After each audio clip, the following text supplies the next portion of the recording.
My name is Don Crowley. I'm retired. I live in Marshalltown, Iowa, and I've lived here since 1961. To tell the story, which kind of alludes to being the Templeton Rye, uh, I was recruited after the military and engineering school to work in Marshalltown for then Fisher Governor Company. And before I packed my bags as a bachelor in West Texas and departed for Iowa and my new job, my uncle, my mother's youngest brother, who at that time would have probably been about age 55, he was really kind of a reserved and quiet man. He'd spent most of his life as a country club golf teaching pro, and he probably at that time, in a period of just a few minutes, we had more of a conversation than we probably had the previous 24 years. But he said, Marshalltown, Iowa. He says, I've been there.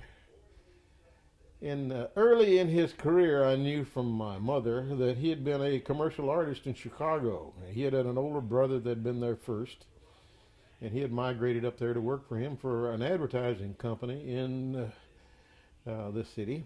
And the brother had moved on to Detroit. And I'm guessing on the timing of this was probably 1928, 29 type of thing. And I perceive that he worked there up through probably around 1930. And he went on to tell his story, and he said that what they did in the advertising company, they did two things. And he was primarily, at that time, as a young man of about 20, he was one of their lead artists. And he said they had two types of business. One, they did commercial art, that they would make original copies of other works of art that were popular at that time to sell through the various department stores in the Chicago area. And then the other side of the business, they would make what they then called billboards, and they were hand-painted billboards. They weren't the paper things. They were quite well done. And he said somewhere along in there came the crash and the depression. And this advertising agency was purchased by some other individuals as an investment, and it was quite, there wasn't much known about who the new owners were. But suddenly he was making a heck of a lot more money than he was before. And it was apparent in this new organization and ownership, they wanted to expand their operations out into the Midwest and into Iowa and Nebraska and perhaps some of the other adjoining states. And so as he said, for almost nothing, they would take an account and put up a billboard and deliver that finished billboard to the customer, wherever it was, for a relatively nominal amount of money. And he said it was his job to go along with the driver and take these billboards, and maybe they were 3 or 4, however the contract read, and they would go out and he'd hire local labor to pick up around the town where these were to be placed, to install the billboards. And so then travel, you always had to touch up the sign, the artwork that was on the billboard. And the new owners apparently had some method into their expansion, in terms that they would meet the train in Omaha, and an individual in Omaha would get off the train with the proverbial violin case, which they found out contained the submachine gun. And he being a kind of reserved man, was not real too thrilled with this, even though it was fantastic amount of money that they were paying him for the times, and because he basically was the front for the whole thing, was his artwork going out into the hinterlands with these trucks. Well, he said that he remembered Marshalltown, Iowa, because he'd spent the night there fairly ever so often, because there was a small town somewhere near Omaha. He didn't remember the name of the town.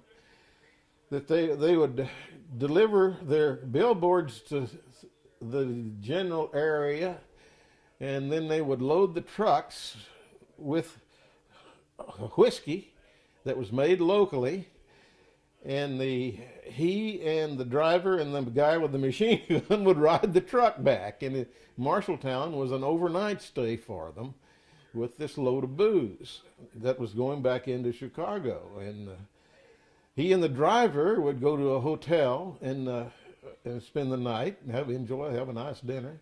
And the guy with the machine gun would stay with the truck in a warehouse somewhere here.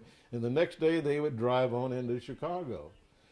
Well, he said that, it didn't really dawn on him for a while, but this was really a supposedly legitimate front, probably for the Capone organization, because nobody was really talking about the new owners and who they were, other than an individual, a very well-dressed individual, every now and then was obviously come in and was running the company, and then he would go on to do other things. And he said that he was not really real thrilled about having to ride with this guy with the machine gun, because apparently there's a few other trucks somewhere along the way that didn't make it that he had heard about. And he was not the great adventuresome son. He was an artist, and that was his natural profession. He had no training. He was just naturally skilled at this. And he said he thought that he would just resign from the company, and it dawned on him that, hey, if what he thought was true, that this was owned by the Capone gang, you didn't resign from that organization.